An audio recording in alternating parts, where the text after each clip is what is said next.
बहू, एक बात पूछ रही थी बेटा। हाँ मम्मी जी बोलिए। बेटा जो मैं कहने जा रही हूँ ना, प्लीज उस बात का बुरा मत मानियो। मैं बस ये कह रही हूँ कि इतने साल हो गए तुम्हारी दोनों की शादी को, पर अभी तक तूने कोई गुड न्यूज़ नहीं सुनाई है।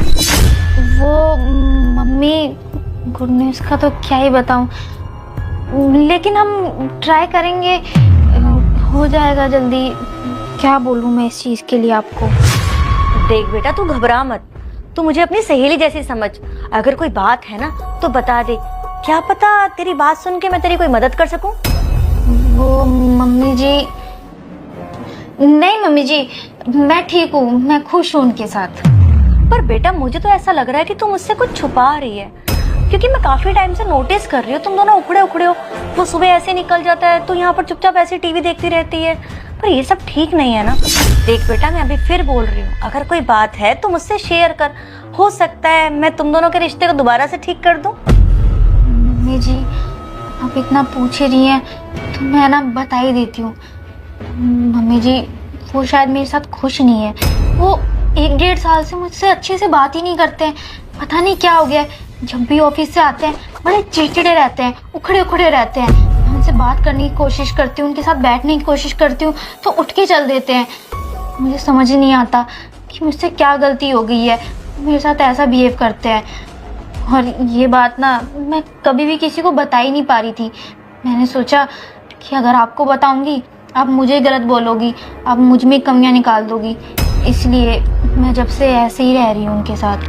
देख बहू, आज मैं तुझे बहुत अच्छी बात समझाने वाली हूँ। जो हस्बैंड वाइफ होते हैं ना, वो गाड़ी के 2 पहिए की तरह होता है। अगर गाड़ी का एक भी पहिया निकल जाए ना तो गाड़ी चल ही नहीं सकती। ऐसे ही तुम हो और सुमित है, तुम दोनों गाड़ी के 2 पहिए हो, जिनके बगैर घर की गाड़ी चल ही नहीं सकती। अब बेटा मैं मानती हूँ सुमित आता है थका हुआ, तुझसे बात नहीं करता, पर मैं तो यही कहूंगी बेटा कि जब वो आता है ना तो तू हंस के उसके गले लगाकर, हंस के उससे बात किया कर, उसे पूछा कर कि जी आपका मूड खराब क्यों है, आप इतने परेशान क्यों। क्योंकि क्या होता है ना बेटा, हम औरतें तो आपस में दुख सुख कर लेती हैं, पर जो आदमी होता है ना वो कभी किसी से बात ही नहीं करता। वो अपने दिल की बात अपने दिल में ही रखता है। अगर तू ऐसा करेगी ना, आते ही पूछेगी और आते ही पानी का गिलास देगी, तो देख लियो। अब वो बेटा तो मेरा ही ना, मैं उसे बहुत अच्छे से जानती हूँ, वो बचपन से ऐसा ही है। और बेटा तो कोशिश करा कर, जब सुमित घर आए ना तो उसके सामने उसके मनपसंद कलर के कपड़े पहन के जाया कर और अच्छी तरह रेडी होकर, ऐसे नहीं जैसे अभी बैठी हुई है, ऐसे मत रहा कर। अरे बेटा, अभी तेरी शादी को टाइम ही कितना हुआ है, तू इस घर की बहू है, तुझे उसको टाइम देना पड़ेगा और उसको तुझे टाइम देना पड़ेगा। और बेटा अगर उसके बाद भी सुमित नहीं माना ना तो फिर उसको मैं बताऊंगी, तो उस बात की टेंशन मत लियो बिल्कुल भी। अब जैसे मैंने कहा है खुशी खुशी वैसे ही कर। मम्मी जी, आपने मुझे जितनी बातें समझाई हैं मुझे समझ तो आ गई, लेकिन इन सब चीजें करने के बाद सुमित मान तो जाएगा ना। इतनी देर से फोन कर रहा हूँ मैं तुम्हें, फोन क्यों नहीं उठा रही? और यहाँ पे बैठी हुई हो, घर का काम कौन करेगा? सुमित, ये क्या तरीका है बहू से बात करने का? वो तेरे घर की मेड नहीं है, तेरी वाइफ है।